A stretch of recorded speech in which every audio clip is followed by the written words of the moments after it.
선거와 정치는 결국 돈으로 움직이는 게임입니다. 당선자는 자신에게 선거 자금을 제공한 인물이나 세력에게 반드시 보답해야 합니다. 물론 일반 대중으로부터 소액 펀드를 모으는 경우도 있지만 결정적인 자금은 대부분 특정한 물주들로부터 조달됩니다. 따라서 선거라는 건 어쩌면 자본 세력 간의 힘겨루기라고 볼 수 있습니다. 당선된 대통령이 어떤 자본의 지원을 받았는지는 매우 중요한 문제입니다. 그것이 가령 미국계 자본인지, 화교 자본인지, 무기 산업과 관련된 세력인지, 혹은 글로벌 빅테크 자본인지에 따라 향후 정책 방향과 외교 노선이 달라질 수 있기 때문입니다.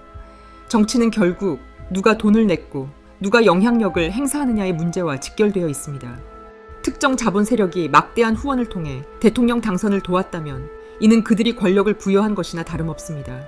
그리고 결국 그 대통령은 자신을 당선시킨 자들에게 끌려다닐 수밖에 없는 구조에 놓이게 됩니다. 제 아무리 미국의 대통령이라 해도 이러한 돈의 논리를 거스를 수는 없습니다. 트럼프 역시 다르지 않습니다.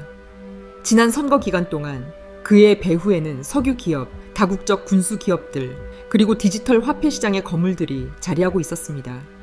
따라서 현재 트럼프가 수행하고 있는 과제는 석유 산업의 부흥, 전쟁의 조율, 그리고 스테이블 코인의 상용화라고 할 수 있습니다. 이는 트럼프의 주도로 추진되는 정책이 아니라 자신을 후원한 세력들에게 일종의 보답을 하고 있는 행위라고 보는 게 더 타당한 것입니다. 정치 후원금과 함께 반드시 짚고 넘어가야 할 것이 바로 그 정치인의 약점입니다. 불편한 진실이지만 약점이 전혀 없는 사람은 결코 큰 정치인이 될 수 없습니다. 대중들은 정치인의 인상, 외모, 살아온 배경 등을 바탕으로 그가 청렴한지 아니면 그렇지 못한지를 판단하려 하지만 외교와 정치 세계에서 사실상 청렴함이란 그리 중요한 요소가 아니며 이 청렴함이 그가 정치를 잘하는 것과 못하는 것을 판가름하지도 않습니다. 사실 우리가 알고 있는 대부분의 정치인들은 크고 작든 하나쯤의 약점을 지니고 있습니다. 단지 그 경중의 차이가 있을 뿐입니다. 정치 자금을 제공하는 세력은 보험 장치처럼 자신이 후원하는 정치인의 약점을 반드시 몇 가지쯤은 쥐고 있어야 합니다. 그래야만 필요할 때 통제할 수 있기 때문입니다. 약점이 없는 지도자는 대통령이 될 수 없습니다. 이는 음모론이 아닙니다. 이 세계가 작동하는 냉혹한 이면이자 권력의 민낯입니다. 문제는 바로 여기서 발생합니다. 약점이라는 것은 대개 누군가와 함께 나쁜 일을 저지르는 과정에서 형성됩니다. 이는 마치 거래처 사장과 룸살롱을 가야만 접대와 영업이 이루어지는 구조와 유사합니다. 표면적으로는 단순한 인간관계나 접대처럼 보일 수 있지만 실제로는 그 과정 속에서 암묵적인 이해관계와 약점이 형성됩니다. 그러나 정치 세계에서 그 나쁜 짓의 범주는 실로 상상을 초월합니다. 뒷돈, 비자금, 미인계는 물론이고 지금 여러분이 상상하는 그 이상도 충분히 가능합니다. 해외의 경우에는 마약까지 연결되는 사례도 존재합니다. 이처럼 약점이 잡힌 정치인은 자신에게 자본을 제공하는 세력의 꼭두각시로 전락하게 됩니다. 스스로의 판단이나 양심보다 자신을 쥐고 있는 자본의 입맛에 따라 움직일 수밖에 없는 구조가 형성되는 것입니다. 어쩔 수 없이 약점이 많은 정치인은 자신에게 자본을 제공한 세력을 위해 법을 만들고 무역을 조정하며 때로는 군대를 움직이기도 합니다. 그렇게 국가의 전반적인 운영 방향이 그들의 입맛에 맞춰지게 됩니다. 결국 그 나라는 점차 자본 세력이 원하는 형태로 변모해 갑니다. 그렇게 하여 변화한 모습이 바로 지금 우리가 보고 있는 이 세계입니다. 만약 누군가 대한민국을 잠식하고자 한다면 가장 효율적인 방법은 약점을 쥐고 조종할 수 있는 꼭두각시 정치인을 대통령이나 국회의원으로 만드는 것입니다. 그렇게 되면 국가 전체를 쥐락펴락할 수 있게 됩니다. 그리고 이 모든 과정에서 가장 핵심적인 요소는 바로 그 정치인의 약점이 누구에게 이용당하고 있느냐입니다. 약점을 쥔 자가 곧 그 정치인의 진짜 주인이라 할 수 있습니다. 지난 3일 대통령이라는 감투를 쓴 이재명은 지금 누구보다 복잡한 심경일 것입니다.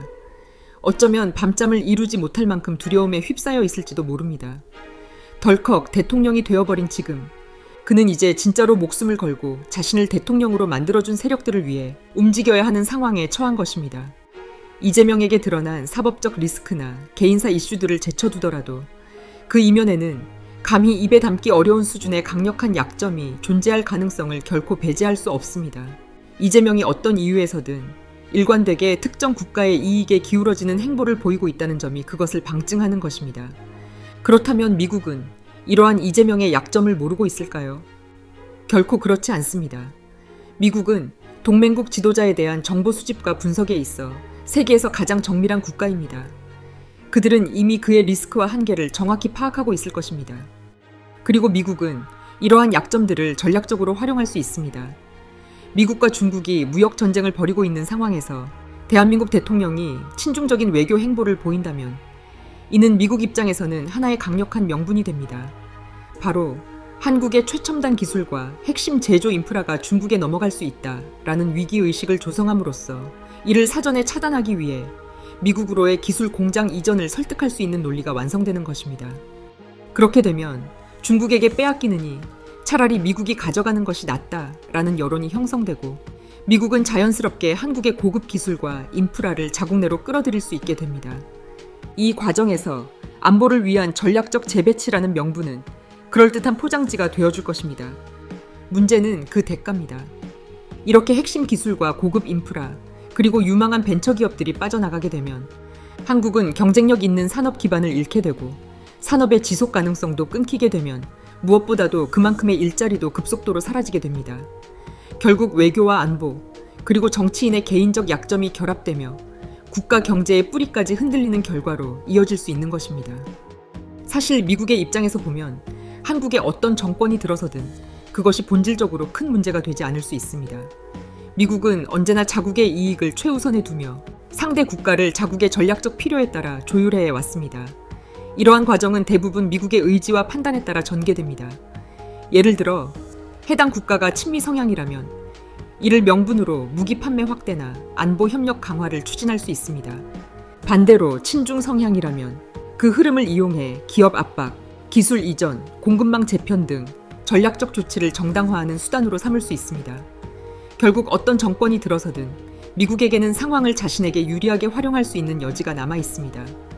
이념보다 중요한 것은 전략적 활용 가치이며 미국 외교의 본질은 바로 그 점에 있습니다. 현재 가장 난처한 상황에 처한 사람은 이재명입니다. 그가 중국의 약점이 잡혀 중국의 뜻에 거스르지 않으려 애쓰는 가운데 중국은 이미 경제가 무너지고 부동산 시장이 붕괴했으며 전기차 기업은 위태로운 상태입니다. 게다가 1대1로 사업도 실패로 돌아가고 있고 시진핑 역시 군부의 반발로 권력 기반이 흔들리고 있는 형국입니다. 이런 썩어가는 동아줄을 잡는 것은 한국에게 절대적인 손해가 될 수밖에 없습니다. 통상적으로 한국에서 대통령이 당선되면 백악관이 가장 먼저 공식적인 축하 메시지를 보내는 것이 외교적 관례였습니다. 하지만 이번 대선에서 이재명이 당선된 이후 미국 백악관은 이례적으로 침묵을 유지하고 있습니다.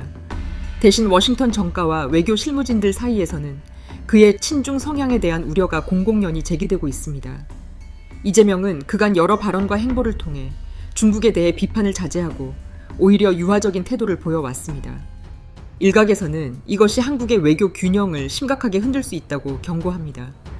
문제는 이것이 외교 노선의 문제가 아니라 국가 안보와 경제 전략의 핵심이 걸려 있다는 점입니다.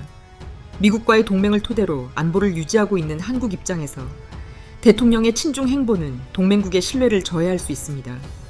갑작스럽게 최고 권력의 자리에 오른 지금 이재명은 상상 이상으로 외교적 고립감을 느끼고 있을 것입니다. 미국의 축하 메시지 부재는 단순한 외교 결례가 아니라 그에 대한 정치적 경고일 수 있습니다. 이제 이재명은 분명한 선택의 기로에 서 있습니다. 중국의 눈치를 보며 현실에 안주할 것인가? 아니면 자유민주 진영의 일원으로서 확고한 입장을 취할 것인가? 한치의 여유도 없이 몰리는 국제 정세 속에서 그의 친중 기조는 결국 한국을 외교적 위기의 소용돌이로 밀어넣을 수 있습니다. 이재명은 지금 말 그대로 자신의 정치적 생존과 개인의 목숨을 걸고 균형과 책임의 무게를 감당해야 할 시점에 놓여 있습니다. 지금 그가 이 세상 그 누구보다도 가장 큰 두려움에 떨고 있을 모습을 상상해 봅니다. 시청해 주셔서 감사합니다.